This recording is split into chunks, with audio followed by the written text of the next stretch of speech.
నమస్కారం, మీరు చూస్తున్నారు HN9 టీవీ. తిరుపతి జిల్లా నాయుడుపేటలో లారీలో అక్రమంగా రవాణా చేస్తున్న రేషన్ బియ్యాన్ని నాయుడుపేట జాతీయ రహదారిపై డిఎస్ఓ రఘువీర్ తన సిబ్బందితో కలిసి పట్టుకున్నారు. బస్తాల రేషన్ బియ్యాన్ని పౌర సరఫరాల శాఖ అధికారులు స్వాధీనం చేసుకున్నారు. ముందస్తు సమాచారం రావడంతో తిరుపతి నాయుడుపేట జాతీయ రహదారి వద్ద వాహనాలు తనిఖీ చేస్తున్న క్రమంలో 10 లక్షల రూపాయలు విలువ చేసే 500 బస్తాలు అధికారులు సీజ్ చేశారు. సుమారు 10 లక్షల రూపాయలు విలువ చేసే 250 క్వింటాల రేషన్ బియ్యాన్ని ఏఎంసీ గూడానికి తరలించి కేసు నమోదు చేశామన్నారు.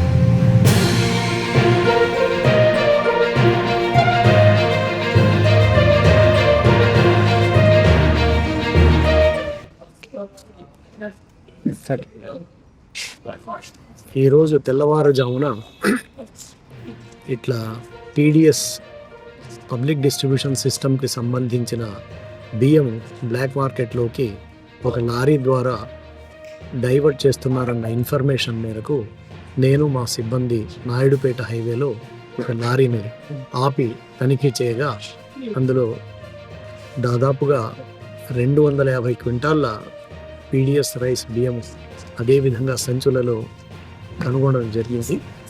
అది దానిపైన డ్రైవర్ని అడిగితే నాకు తెలియదు, ఇది మా ఎవరో తెలియని వ్యక్తి నన్ను లారీ హైర్ చేసుకొని నేను తీసుకొని వెళ్ళమన్నాడు, నెల్లూరు జిల్లా వైపు తీసుకెళ్ళమన్నాడు చెప్పడం జరిగింది. అయితే దాని మీద అతని మీద లారీ డ్రైవర్ మీద ఈ రైస్ స్వాధీనం చేసుకొని కేసు పెట్టడం జరుగుతుంది. ఫర్దర్ ఈ కేసు ఇన్వెస్టిగేషన్ చేసి further report joint collector Tirupati వారికి సమర్పించడం జరుగుతుంది. ఈ స్టాక్స్ విలువ దాదాపుగా 10 లక్షల వరకు ఉండవచ్చు. 10 లక్షలు.